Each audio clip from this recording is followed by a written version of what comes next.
સ્થાયી સમિતિમાં ન્યાય મંદિરને હેરિટેજ તરીકે વિકસાવવા પદ્માવતી શોપિંગ સેન્ટરને ઉતારવાની મંજૂરી મળી છે।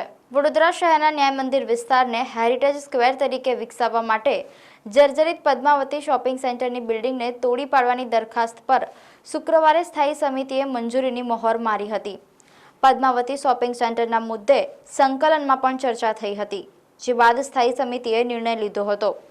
સ્થાયી સમિતિનો એવો નિર્ણય લેવાયો હતો કે હાલના પદ્માવતી શોપિંગ સેન્ટરની દુકાનોના ભાડુઆતો અને ધારકો માટેની વૈકલ્પિક વ્યવસ્થા માટેની દરખાસ્ત અલગથી સ્થાયી સમિતિમાં જાણ માટે રજૂ કરવી, જેને કાર્યકરોએ કોર્પોરેશનની વડી કચેરીની બહાર ફટાકડા ફોડી વધાવી લીધો હતો।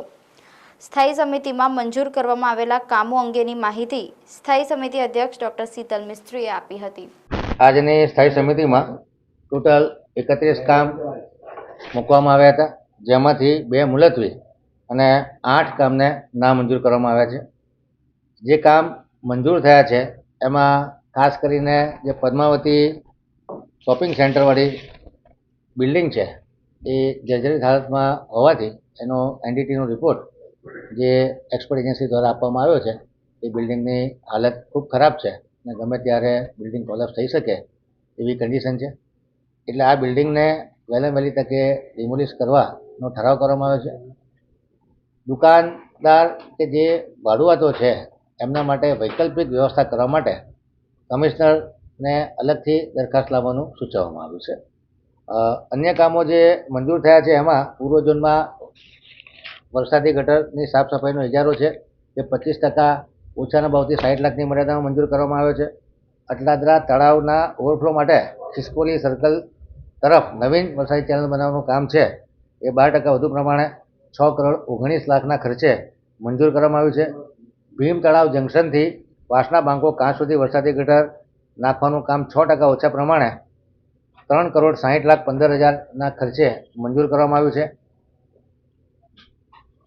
Maneja cement company railway crossing કરીને રાજનગર તરફ તેમજ મકરપુરા રેલવે સ્ટેશન થઈને સત્યનગર તરફ નવીન પાણીની નળીકા નાખવાના કામને 37% વધુના ભાવથી 1 કરોડ 33 લાખ વત્તા જીએસટીના ભાવને મંજૂરી આપવામાં આવી છે। એવી જ રીતે વોર્ડ નંબર 19માં જાંબુઆ બેસિક સ્કૂલથી રાજપૂત ભવન સુધી આરસીસી રોડ તોડી અને 300 એમની પાણી નળીકા નાખવાના કામને મંજૂરી આપવામાં આવી છે। સ્વાતિ 3 રસ્તાથી ચાણક્યપુરી 4 રસ્તા ખાતે હાયર ડિલિવરી લાઇનમાં સ્ટ્રેન્થનિંગ કરવાની કામગીરીને મંજૂરી આપવામાં આવી છે। વોર્ડ નંબર 5માં ઝવેરનગરથી સુવર્ણલક્ષ્મી એપાર્ટમેન્ટ થઈ વૃંદાવન 4 રસ્તા સુધી 450 એમએમની પાણીની લાઇન નાખવાના કામને 27% વધુના ભાવથી 1 કરોડ 22 લાખના ખર્ચે નાખવાના આઇટમને મંજૂરી આપવામાં આવી છે। પાણી પુરવઠા શાખા દ્વારા ઉત્તર ઝોનમાં વોર્ડ નંબર 13 માટે ડીઆઈ નળીકા નાખવાના કામમાં 30 લાખની નાણાકીય મર્યાદા અને 3 માસની સમય મર્યાદામાં વધારો કરવામાં આવ્યો છે। મુખ્ય માગ 6 માસના સમય મર્યાદાની અને 70 લાખના વધારાની માગ તેના બદલે સ્થાયી સમિતિએ 70ના બદલે 30 લાખની નાણાકીય મર્યાદા કરી છે અને 6 માસના બદલે 3 માસની સમય મર્યાદા કરી છે।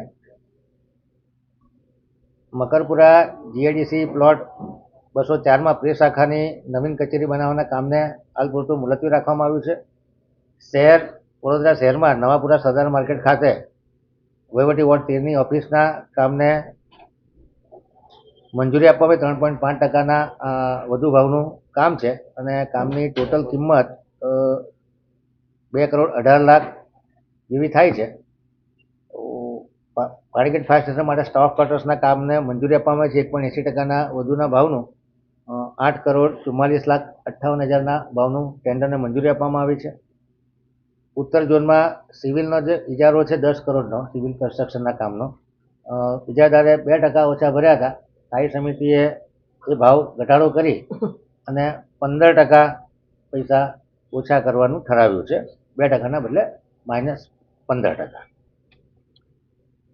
વડોદરામાં અગ્નિશમન માટે મિની વોટર ટેન્ડરના કામને મંજૂરી આપવામાં આવી છે, જેની કિંમત 85,31,400 રૂપિયા છે। અભિલાષા 4 રસ્તાથી છાણી તરફ જતા 18 મીટર પહોળાઈના રોડ કેનાલ પર આવેલ બ્રિજની પહોળાઈ વધારવાની કામગીરી 3 કરોડ 42,93,291ના ખર્ચે મંજૂર કરવામાં આવી છે.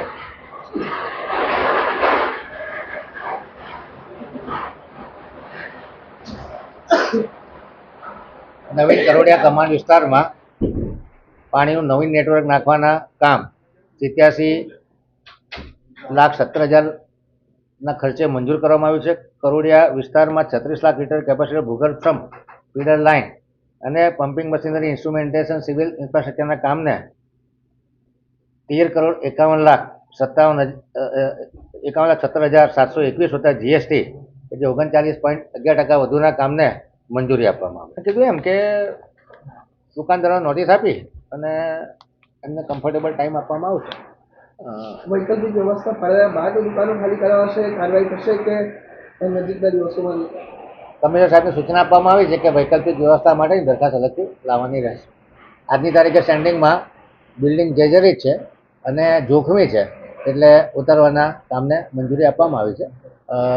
દુકાનદારોને કમ્ફર્ટેબલ ટાઈમ આપવામાં આવશે. વૈકલ્પિક વ્યવસ્થા કઈ કરવામાં આવશે? એનું વૈકલ્પિક નવીન પ્લોટો વેપારી જોડે ચર્ચા વિચારણા કરી અને જે એમિકેબલ સોલ્યુશન આવશે એ પ્રમાણે નક્કી કરવામાં આવશે. એટલે વૈકલ્પિક વ્યવસ્થા ફાળવ્યા બાદ બિલ્ડિંગ ઉતારવામાં આવશે કે એ પહેલા જ? વૈકલ્પિક વ્યવસ્થા કરવામાં આવશે. ના, એના માટે અલગથી દરખાસ્ત લાવવાની રહેશે. એનો મતલબ એમ કે એક પ્લોટ નહીં, મલ્ટિપલ પ્લોટના ઓપ્શન વિકલ્પ પર સંકલન સમિતિ વિચાર કરશે. વિચારણા કરી છે ખરી અગાઉ આ બાબત? ઘણા 3-4 પ્લોટો એમને બતાડ્યા છે. ઘણામાં આનાકાની હોય એટલે બૃહદ સંકલન કે જેમાં ધારાસભ્ય બેઠા હોય, સાંસદ હોય, પ્રમુખ હોય, મહામંત્રી હોય, ચેરમેન હોય, મેયર હોય, આ બધા ભેગા થઈ અને સિંધી વેપારીઓને કોઈ જાતનો અન્યાય ન થાય અને એમિકેબલ બંને પક્ષે સર્વસંમત હોય એવું સોલ્યુશન કાઢવાની કોશિશ કરે.